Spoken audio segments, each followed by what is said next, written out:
We have hit week 7 in the NFL season. I'm about to hit you with my Super 6. Gonna start off with a tight end matchup. Sam Laporta versus Mark Andrews. And just when I thought Hawkinson took over that second spot, Andrew Moss's a couple defenders in the end zone against the Browns. He has 3 touchdowns on the year. So does Laporta. And Laporta's a dog. You have to be a dog to play for Dan Campbell.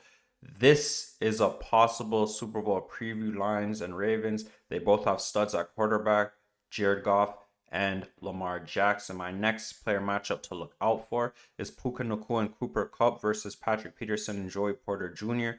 Both those corners on the Steelers have picks on the year, but Cooper Kupp in 2 games this year has 266 yards, looking like the Kupp from 2 years ago when he was the best wide receiver in the NFL. Puka Nacua has 598 yards on this season.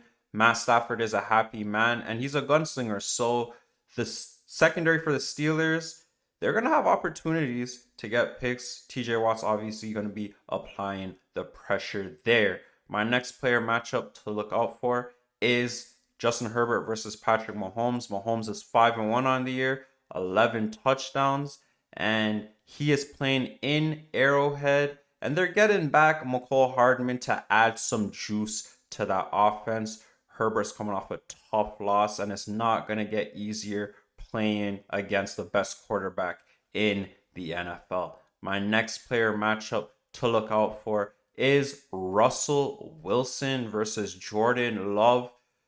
Both these teams are struggling, but Russell's not playing that bad. He has 12 touchdowns, but he is getting sacked too much. He has 19 sacks that he's given up. That's not good enough.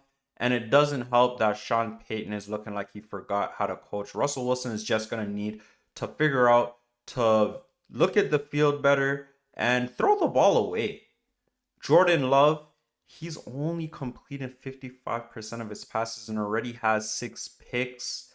He needs to turn things around because it is not looking good right now for him. Started off so good, and now it's just going downhill.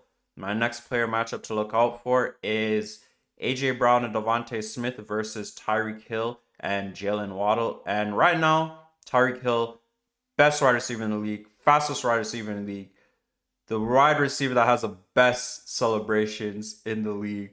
He's going into the crowd celebrating with the fans. He's taking phones from people, doing backflips with video on. Guy is an absolute speed demon. Whole lot of SEC in this matchup. Waddle has 2 touchdowns on the year. A.J. Brown is basically a top 5 receiver right now. He has over 600 yards, 3 touchdowns. Devonta Smith has 2 touchdowns. This is another possible Super Bowl preview. Obviously, Jalen Hurts and Tua Tagovailoa, that Alabama Bowl, gonna be a great primetime matchup. And my final player matchup to look out for is Kirk Cousins versus Brock Purdy. And if the Vikings defense actually took games serious, Kirk Cousins would be in the MVP discussion. He has 14 touchdowns, but he is playing on prime time and he is not very good on that stage. Brock Purdy, can he have a better week than last week? Because he barely threw over 100 yards, but he wasn't prepared for CMC and Debo to be injured. Kyle Shanahan is going to have him ready. I do think when Brock Purdy has all his guys, he's a top 10 quarterback. He doesn't throw picks. He only has 1 pick on the season. And as a quarterback, starting quarterback in the NFL, you can't turn the ball over. He has 10 touchdowns. Let's see what happens. This is your boy Jayo Sto. Please like, please subscribe, please tell a friend to tell a friend, and please comment. Every week I'm about to drop my Super 6. Hope y'all liked it. More coming.